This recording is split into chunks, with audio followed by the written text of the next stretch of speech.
In this video, I'm going to be discussing the save settings in GridMaker.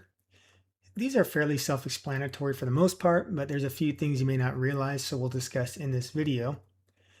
So if you save as a PNG or a JPEG, that's going to save a single layer image. What you see is what you get, more or less.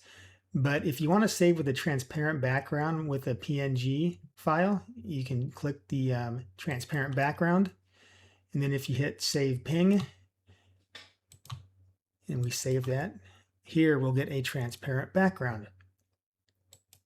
The next thing I want to discuss is with PSD files, you have the option to save with or without smart objects. So I'm going to first save a copy without smart objects. And then we'll save a copy with smart objects just so we can discuss that. Now let's go ahead and open these files in Photoshop here.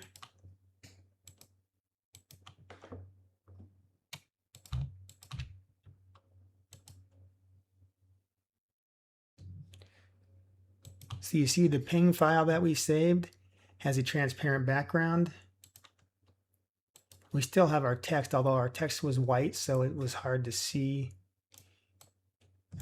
against the transparency. You can see with our colored background, now we have our single layer image with the composite in it.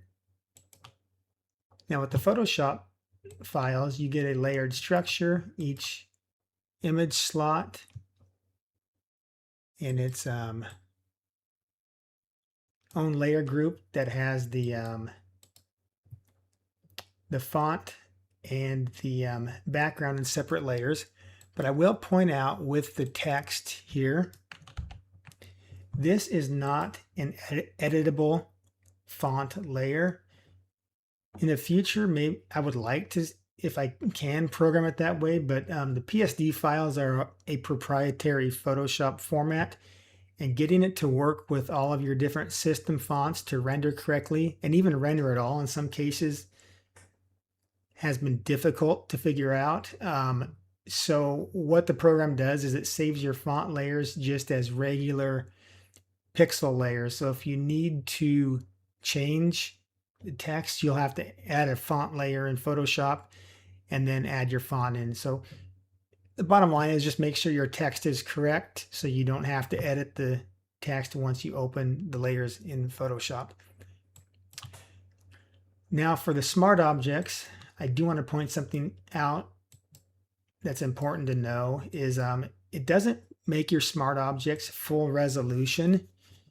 So if we hit reset transform on our layer, it's going to make your smart object here. We can see this is one-to-one view of the smart object. It's going to make this layer 2 times the size it has to be or for the layout. So however large your slots are, it's going to make your smart object double that size. So if we open it, we can see this is the actual size.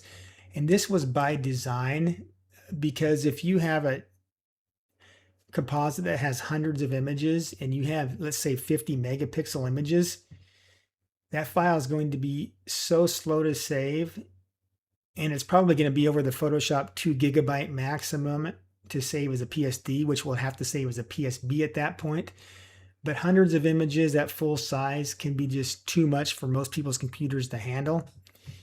And so the thought was saving it twice the size it needs to be does give you some freedom to scale, but it's not going to be the full amount. So let's say you needed to scale an image, for example, here, scale a slot. It does give you some scaling freedom, but not full size. So just keep that in mind. But it does keep it very manageable when exporting as smart objects. The size is manageable at that point. Anyways, that about covers everything for this topic. Thanks for watching.